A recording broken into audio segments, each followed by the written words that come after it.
Hello everyone, and welcome back to another Live at 5. I am your host, curator Kevin Atkinson, and today we are coming live from the northeast corner of campus at Lyon House, what is sometimes known as Stonelea and other times as the Bellwood Estate. It's had various names over the years. And we won't be going inside because, alas, during a respiratory pandemic, I don't want to breathe in even more harmful things and mold and other issues that are on the inside of this now long disused home. So I thought that we would just walk around the outside of Lyon House and talk some about the architecture and its design, but also about our future plans for the house. So the house was built in 1927, and it is designed by the late great Detroit architect Albert Kahn, who is, of course, most famous for his factory designs for Packard and Ford and every other company in the U.S. and Western world. But Albert Kahn is most famous for us here at Cranbrook, not for this little house, but for designing Cranbrook House. And this little house was made, as I mentioned, in 1927, which is pretty far after Albert Kahn was designing private residences like this one. And so how in the world do we end up with an Albert Kahn house at this late date? It's because it was built for a vice president of General Motors. And so Mr. Ralph Stone was the client. And of course, Albert Kahn was building so many factories. And so when the executives needed a house shooken out of the arm of the sleeve of Albert Kahn, they got their little houses. So it's sort of the same story with George Booth and his 1918 library. Albert Kahn's houses mostly date to the 1890s to the 1910s, but he was designing houses all the way through the 1930s. This little house is pretty simple. It is just like Cranbrook House, painted concrete block with stone sort of around the door here, and then a slate roof that has been replaced with tar or asphalt shingles, unfortunately. The house has a really lovely garden in the back that will trudge around in the snow. In the backyard and the front yard are divided by this long curved wall that connect to what had been a gatehouse, is how it's listed initially, and then it was converted in the 1940s into a guest house. Your guess is as good as mine as to what that actually means they did. If you compare the floor plan of what's here and then the floor plan of what was drawn by Albert Kahn in 27, it's pretty much identical.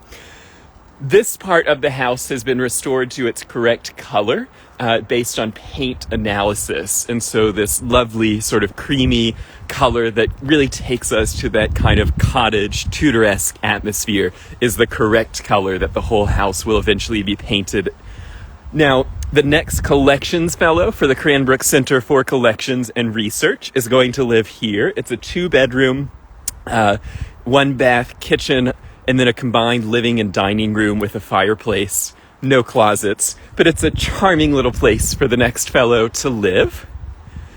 Now, the house, as the Stones enjoyed it, was just this small section here. And I say small, it did have 4 bedrooms as well as staff bedrooms, and then a main living room, back dining room. But in the 1950s, about 1957, this wing was added onto the house, giving the longest residents, the Kaises, a additional family room, bedrooms upstairs, and then a game room in the basement. So this is a good spot to stop and think about where we are in relation to Cranbrook. So if I could cut down all those trees, which I'll resist, Kingswood is right there. It is just a stone's throw away. And the Kaises actually owned quite a bit of this land. This is where the director of Cranbrook Schools currently lives, and this was a neighborhood that was platted out by Alfred Taubman in the 80s. Cranbrook ended up buying at pretty enormous expense all of this property, and so the Woodward Avenue entrance is coming in right there. Now, Cranbrook could have bought this land in 1947 or so for $30,000, but the board, against the wishes of Henry Booth, who was the chairman, decided there was no real use in buying this land because they didn't need Mr. Stone's house, and they couldn't think of why they would ever need the land. It was not $30,000 to acquire just that parcel in 2003 or in 1983, and it wasn't just $30,000 to acquire this parcel in 2003. But by 2003, Cranbrook did own all of this corner going from the Cranbrook campus to Woodward Avenue in a triangle. So on the back of the house, we have the addition of the game room from the 50s, which has all glass overlooking, and then the main wing of the house, that's the dining room, popping out with the owner's bedroom above. And then there is this lovely little garden that is on the blueprints from the Albert Kahn office, and it has a fountain in the center, and then a brick pavers, and then flower beds in all the corners with the hedgerows defining the shape of the garden. And in that direction are the first Cranbrook gates, and then I thought maybe we could see Kingswood's chimneys popping out. Kingswood is just right there. So, before the Kais lived here, great question, Susan. It was the Stones, but Mrs. Stone really did not like this house. So even though she was featured in, I think, either Life magazine or it was a National Home and Garden something, they did a feature on the house with the Stones. And they only lived here until about 1932 or 33. And then they moved into a house in Birmingham by another Detroit architect that was just a lovely colonial revival. It was also featured in a national publication. So she did not like her Albert Kahn house. After that, it was the Belknaps, Walter Belknap. And then briefly, it was owned by either Henry Ford or a Ford executive who rented it out to the Lindberghs. And so Anne and Charles Lindbergh and their surviving children lived here for a while in the 1940s. It was at that time that Anne Lindbergh was teaching at Brookside, and then Charles was working on his autobiography. And he worked on that autobiography in the backyard, side yard, not sure exactly where, in a early example of an RV. And so it was a test product from the Ford company. The RV was brought out here to be his writing studio. And now you can see that RV over at the Henry Ford, and it's set up with Lindbergh's arrangement as he used it here at the house. So that's probably the most famous residence. And then it went from the Belknaps, rented to the Lindberghs, and then to the Kaises. And Mrs. Kais lived in it. I think Mr. Kais died in the 70s and Mrs. Kais died in 2003, and Cranbrook acquired it in 2004. There was a brief and unfortunate moment where the house was used as a show home, a decorator's show home, to raise money for a good cause, I'm sure. I think it was the Detroit Symphony Orchestra. But at that moment, a lot of the original finishes and fixtures were removed by those pesky decorators who were not interested in the sort of Albert Kahn original details. So sadly, the interior of the house is really not in any type of historic shape, and it has not been used for the past 20 years. And so it really just is not in occupiable shape.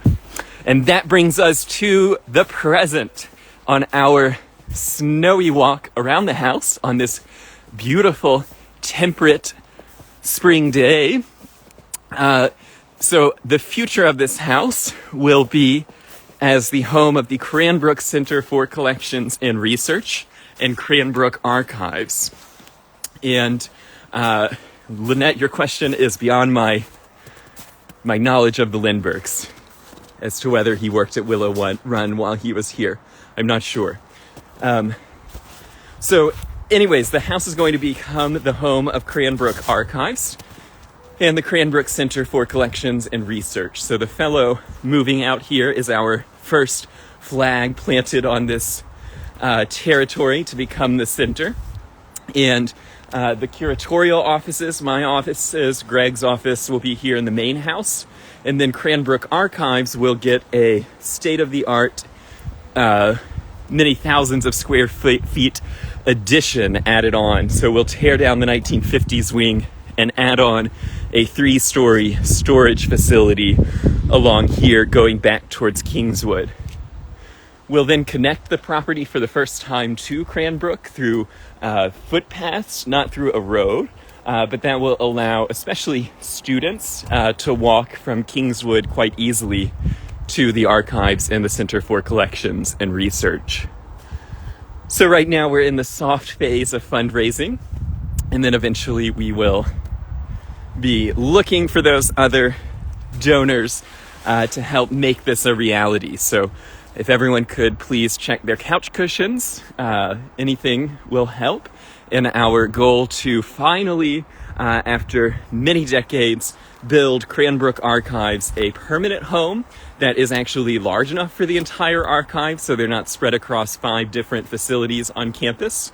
And it will also give the Center for Collections and Research office space and storage space for our division of historic properties preservation and sharing the good word of Cranbrook to everyone out there in the world. So it only took me 13 minutes to walk around the house without a key to go inside. I'm not sure I have terribly much more to say about the house other than if I'm going to choose a favorite suburban architect in Detroit, Albert Kahn would not be in the top 10, but we would have Wallace Nutting right at the top, and Wallace Frost, rather. And Wallace Frost did a pretty amazing house directly next door that has this really great gate. That's the house I want to get into. And the one behind it. In fact, is the Wallace Frost one actually the one behind it? I don't know. I don't know the neighborhood well enough. I'm sure some of my viewers know it even better. All of the Kai's children, all 4 of their daughters, went through Cranbrook from Brookside to Kingswood. So there is a long tradition from the Kai's family to Cranbrook, and the house is known as Lyon House today after Mr. William Lyon, who was one of the trustees who helped make the purchase of the property possible for Cranbrook. Thanks so much for joining for another Live at 5. I hope everyone is doing well and enjoying the weather and enjoying the sunshine. It's a beautiful day in this neighborhood. I hope it's beautiful wherever you are. And I will be back on tomorrow, on Wednesday, for another Live at 5 on Facebook. And I'll be back next Tuesday for another Live at 5 on Instagram. Until next time, be well, be safe, wear your mask.